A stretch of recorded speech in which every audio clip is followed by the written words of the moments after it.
7 beatdown, snapping their 2-game skid, showing consistency on both sides of the ball for the first time all season. Tom Brady had 3 touchdowns, 2 interceptions. The only blemish, Rob Gronkowski had to leave with an ankle injury. He did not return.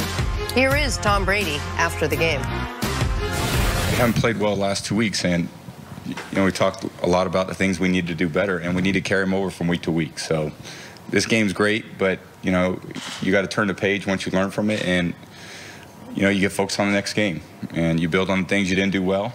You understand what they did well, and some other teams are going to see that too. So it's just it's a long process. It's a long season. We've only played 4 out of the 16, and hopefully we're a lot better in October than we were in September, and we're going to need it because we face some good competition. And this was one that we really talked about and tried to get on track and got off to a fast start and play from ahead, which is, most teams that play from ahead end up winning. All right, so the Patriots solved all their problems. Let's move on to the next. No, but it certainly seemed that way from what we were reading, from what we felt, from Tom Brady's Instagram post afterwards. Spirits were much higher. Are the Patriots' problems maybe not a thing of the past, but a little less worrisome to you now after this convincing win? No, the Patriots still got big problems. They got more problems going into the game, especially if Rob Gronkowski's hurt. The wide receiver quit. They ain't got no wide receivers. I mean, you think you're going to get Cordell Patterson, you're going to get them to drop coverage for the 55-yard? And if Gronk's not there, who's going to get open for you? So no, let's not blow this out of proportion. They beat the AFC East, and they beat them all at home. So we were expecting them to be able to win the game. Miami didn't play the type of football game that they wanted to. But listen to the defensive coordinator. He said going into the game of Miami, he said, I don't know what New England's going to do, but if I was to guess, I'm going to guess they're going to run the ball 30 times. And that's exactly what they did. We'll talk about all the other optics and everything, but the biggest difference was their ability to run the ball and run it with Sony Michel. He was the big addition that they've added to their team. And for them to be a good football team, they're going to have to get the ball in his hands. James White is not a runner. Barner, who they signed, Kenyon Barner, he's not a runner. They only got one runner, and that's Sony Michel. He had a knee injury in training camp that held him back. It's a knee that he's had problems with in the past, so it's something we have to monitor. But his ability to be able to run the football, that's what made this game the type of game that it was. Miami, in week number 3, when they got to 3-0, they lost 2 of their interior defenders. New England knew that, so that's where they attacked them. This game plan was about what we need to do, what you're missing in defensive, and I'm going to try to exploit that, and that's what they did. One of those defenders, famously, defensive lineman, was lost trying to avoid the roughing the passer penalty. Remember watching that highlight of him blowing his ACL? I mean, you see, you hit on it. The first thing I've written down here, ate them alive on the ground. I mean, 40 rushes for 175 yards. They went into this game. I'm very impressed by what Sony Michel was able to do, because he only had 24 rushes the first 2 weeks of the season. He had 25 yesterday. You finally saw that first-round pick paying dividends somewhat for New England. But I take a slightly different slant than C as far as where their problems were and where they are now. Because they got this win, and now they do have Edelman coming back. And now, even though his impact was minimal, you saw that Josh Gordon at least knew enough about the playbook to where they felt comfortable activating him. He had 2 targets. He ran the easiest route, run a slant. One guy's running the slant, the other guy's going in the flat. The other things, running plays. When he was in the game, running plays, because they're easy. Just block the guy over you. So thinking he's going to make another big jump, I would just reserve a little bit, even seeing him out there. I could see they doctored up the game plan just to have him on the field. But fair enough. But my point is the fact that he was able to be active. That is the first step, obviously, to him ever making an impact with the team. I mean, but we still don't know who he is, though. Agreed. We don't know what kind of receiver he is. See, I agree with you, but it's him being active is a step in the direction towards him contributing more so than if he was inactive like he was in week 3. But Edelman coming back, to me, is an enormous part of this. And especially if Gronk isn't 100% or active at all. And the Gronk injury, the Patriots obviously are going to be as cagey about this as the league allows them to be for as long as they can. So we probably won't get any information on that for at least a couple days. But the other side of the ball, we spent a good portion of last week talking about how much speed the Dolphins have. And the Pats made Ryan Tannehill look like he's looked every game he's played in that building. They made Ryan Tannehill look like the quarterback that prior to this streak that was ended the 2016 season, started this season, had a lot of Dolphins fans hoping to move on from Ryan Tannehill. The Pats defense, I mean, totally eliminated any of the playmakers from the Dolphins offense. To me, they had the most complete win of any team in the league yesterday on both sides of the ball in a game that was a critical game for them. So it doesn't go ahead. Week number 3, the word was desperation, and that's what was in Foxborough yesterday. Yes. They know they can't lose that game. Miami understands the game. All right, the game planning with the running game and Miami just could never get enough first downs. 1, 2, 3 first downs, get into the opposition's territory to be able to take advantage of that speed. So New England right from the beginning played a very, very good football game. And the third downs were the biggest difference. The Pats were 10 of 15 on third downs. Yep. And if you watched it, it wasn't a lot of 3rd and 1s. It was 3rd and 6, it was 3rd and 7, it was 3rd and 5, and they were picking them up consistently. And the few times they didn't pick them up, there seemed to be a holding penalty or an illegal contact penalty that gave him a new set of downs. In this game, if you watch Tom Brady, and the reason why I don't say they're not out of the woods, watch how many times Tom Brady threw the ball away or threw the ball in the area where there was no one there. All right, the offensive line couldn't hold up. He was trying to make good decisions and he at least 5 times threw the ball where there was going to be no one there. And the reason why? Because no one was getting separation on the outside. When you look at these two teams, Dolphins had played well. Yesterday was a terrible game. Patriots had not played that well. Yesterday was a great game for them. Were these both outlier games, or are we starting to see more of who these teams' identities actually are? We have to be careful, all right? We know the Patriots coming into the season are going to use the first 4 weeks. I believe Miami's a much improved team. I believe they are a legitimate contender in the AFC East for the first time since the Jets, when the Jets had Sanchez and Ryan coaching them. So Miami's a better football team. You can't draw too many conclusions from one game. Done. Word of God. Coming up, should Andrew Luck point the finger at his coach for yesterday's loss? That's next on First Things First.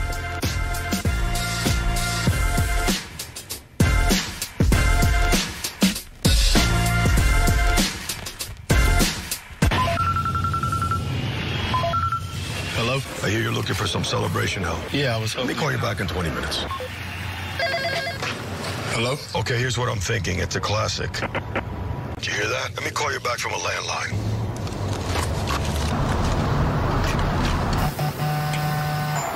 Hello? You put your right hand in, you put your right hand out. And you shake it all about.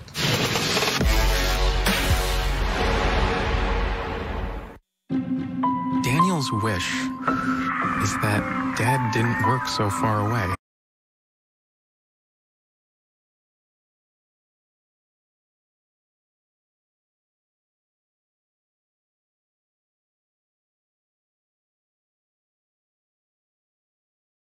This is your wake-up call. If you have moderate to severe rheumatoid arthritis, month after month,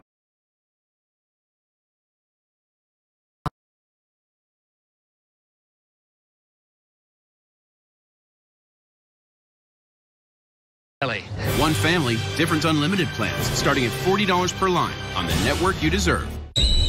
this is your wake-up call. If you have moderate to severe rheumatoid arthritis, month after month, the clock is ticking on irreversible joint damage. Ongoing pain and stiffness are signs of joint erosion.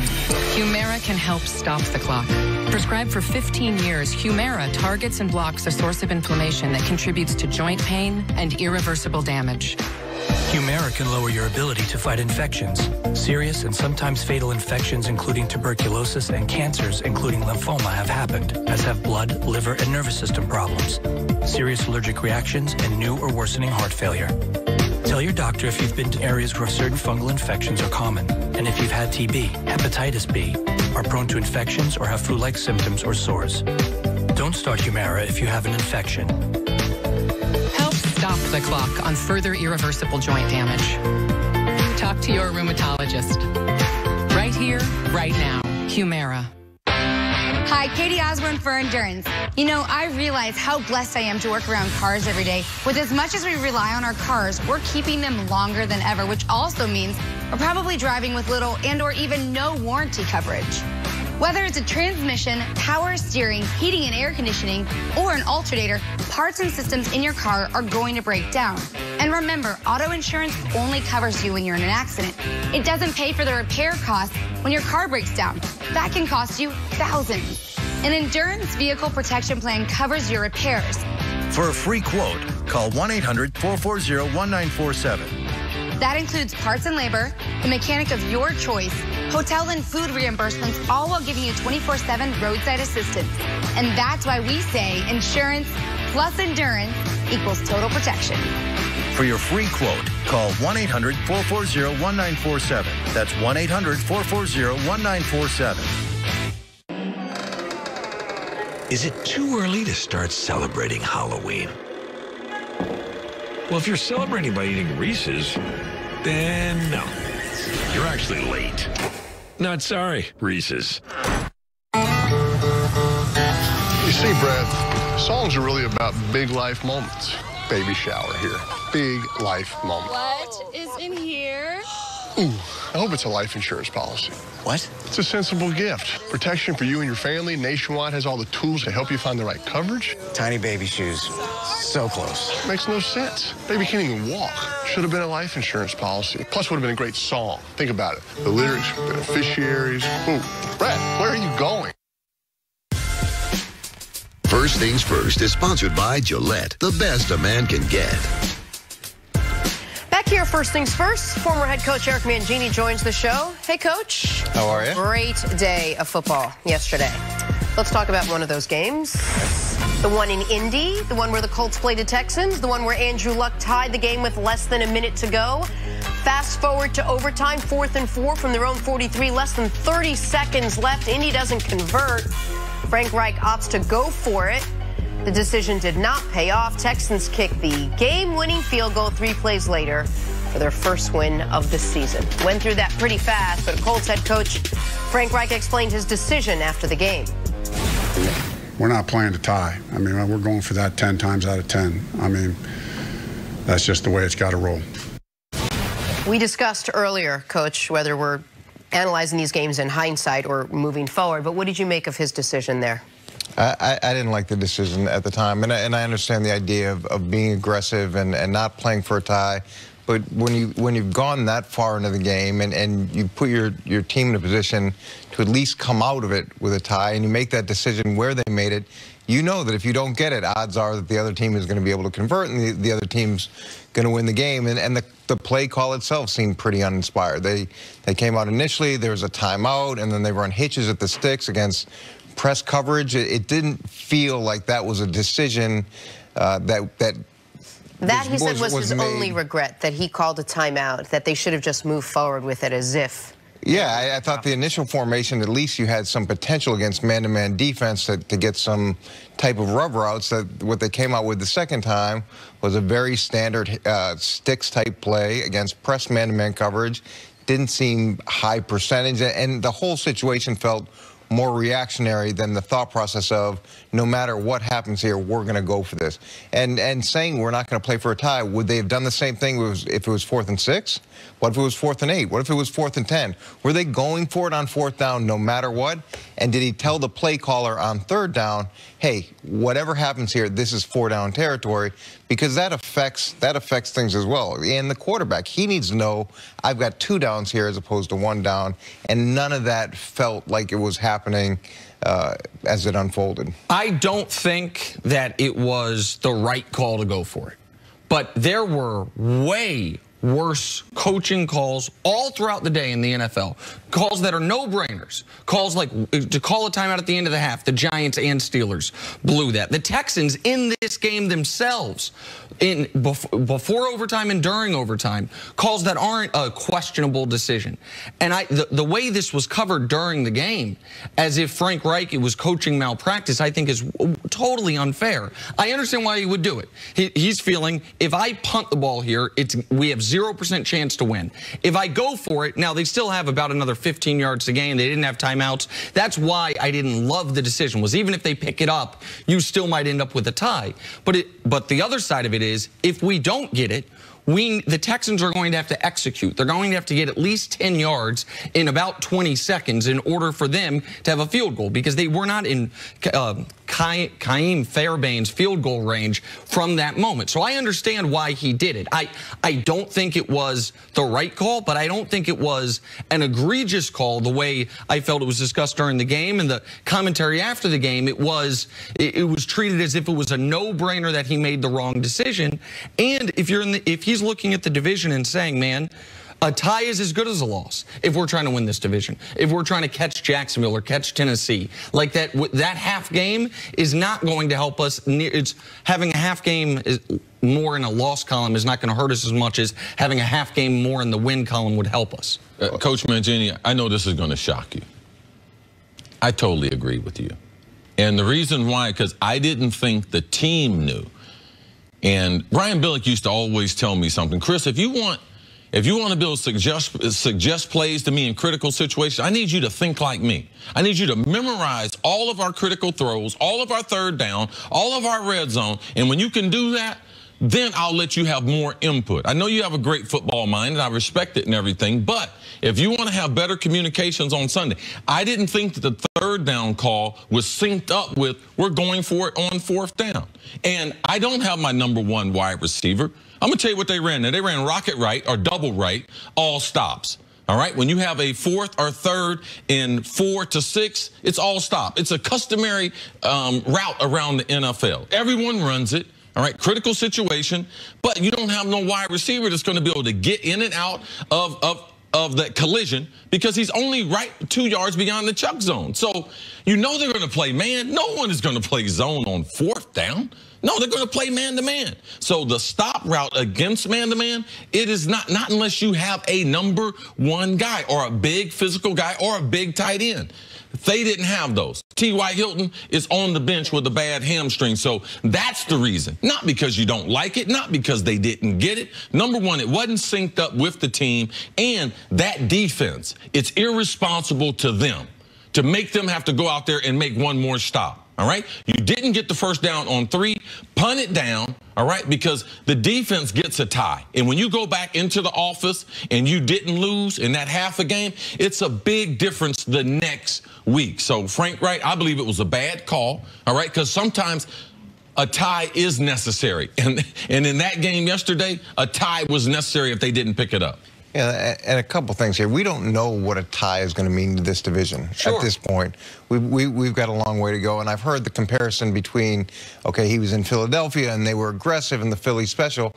That wasn't the Philly special. That was literally a play that says, my guy is better than your guy, and that matchup, and that wasn't the case. Philadelphia is going to be able to bring that rush. Their defense was playing better. So a lot of time when you make an aggressive call, it's because Bill Belichick, I'm afraid of Peyton Manning, or I got a great freaking defense. Yeah, it's one of those things. And to evaluate the call in the context of other mistakes that other people made, I don't think that's the way to look at a call either. I don't think we say, well, other people made mistakes the other day. And look, if he felt good about that call, if that was a gotta-have-it play that they practice, if Andrew Luck knew what they were going to do, if they liked the matchup, if they were doing all those things, then I say, okay, go ahead and take that chance. I totally get it, and I'm never going to criticize someone for doing that because that's their thought process, yes, and they believed in it. But it didn't feel like they had gone into that situation saying, this is what we're going to do if we get to fourth down.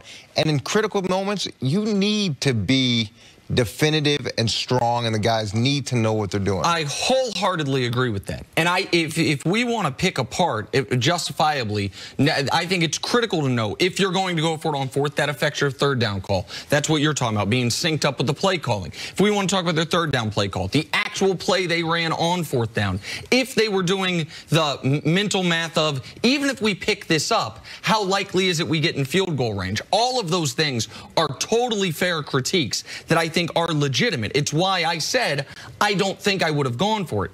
But the idea that in that setting, that 4th and 4 with 27 seconds left on your own 43-yard line in a tied overtime situation, that it's a must punt, that I reject flatly. Now, because T.Y. Hilton's out, because of other extenuating circumstances, what they ran on third down, I understand why there's criticism. But there is a logical case to be made in that spot that you go for it, because even if you don't get it, you still, all you have to do is make one stop defensively, and the game, and it's a tie either way. So now you can say they don't have the defensive personnel. There's a lot of reasons to criticize it, and the reason I brought up the other situations was we're not going to lead a segment talking about some other coaching decisions that were not questionable. They were no-brainers, and the Jets punted down 12 with 4 minutes left in the game. Like that's a no-brainer. You can't do that, and they did it. So there were a lot. Frank Reich's getting killed today and will be killed today, and I don't know if that part of it's fair. And also, it's important to note that a lot of the players that were interviewed afterwards said, we love the fact that he had such faith in the offense and he was being aggressive, and we love that. They have to do that. Okay. They have to do that. You can't throw the coach. Even if the coach makes the wrong decision, you all have to be in sync. That's a good organization. That means they're buttoned up in comments. Even the stuff that you're not happy with, you're still going to say, I'm gonna help. I guess it's also Frank Reich. It's his first job. Right. So the players did a good job of that after the game. I got to ask you about Andrew Luck real quick. Where are we now 4 games in with Luck after what you saw yesterday? Is he on the same trajectory we thought he'd be on when this season started? Well, we didn't really know what trajectory he would be on. He's obviously playing at a much better level each week, and we're going to have to give him some time, not only with the injury, but also with the fact that this is a new offense, and that's going to take a while for him to get in total sync with what they're trying to achieve, how they're trying to achieve it. His numbers are a little bit down from the previous year, but it's trending upward. It's definitely trending upward. And I'm a big Andrew Luck fan, so I might be a little bit biased here, but I do see more and more positive things. Yeah, he can quarterback my team. He can quarterback my team too. And then the main thing is the injury doesn't seem to be on his mind anymore. And that's what I was looking for in the early part. How much is he really factoring that in? And it doesn't seem to be a factor at all. When Andrew Luck was last playing with the Colts, they were a different offense. T.Y. Hilton, Moncrief, Gore, Philip Dorsett, and a tight end. Now, they don't have a whole bunch of talent. So when you start evaluating Andrew Luck, evaluate 400 yards, 40 completions to 9 different receivers. Yep. All right? Dude can play for me. That was, week 3 was, we talked about it, a step backwards in his road to recovery, I thought. Yesterday was an enormous, or a couple steps forward. He was, I mean, he had 450 yards, 4 touchdowns, and no picks, and his team lost. That's the only second time that's happened since the merger. Like, he played well enough to win. They had no running game. They were 17 of 41 on the ground. They lost T.Y. Hilton, as you mentioned. Luck played. There are a lot of reasons the Colts lost that game. Andrew Luck's nowhere near on that list. He looked excellent. And I mean, they had him throw the ball 62 times, like a big ask, and he was great, I thought. All right, Coach, stick around. Coming up on the other side is the key to success for the Cowboys. Less Dak and more Zeke. That's next on First Things First.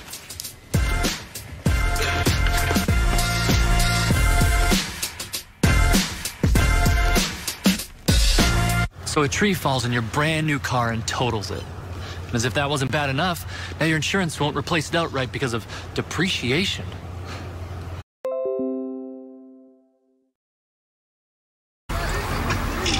Oh, this could be a new start. I wanna be in your heart. I wanna be in your life.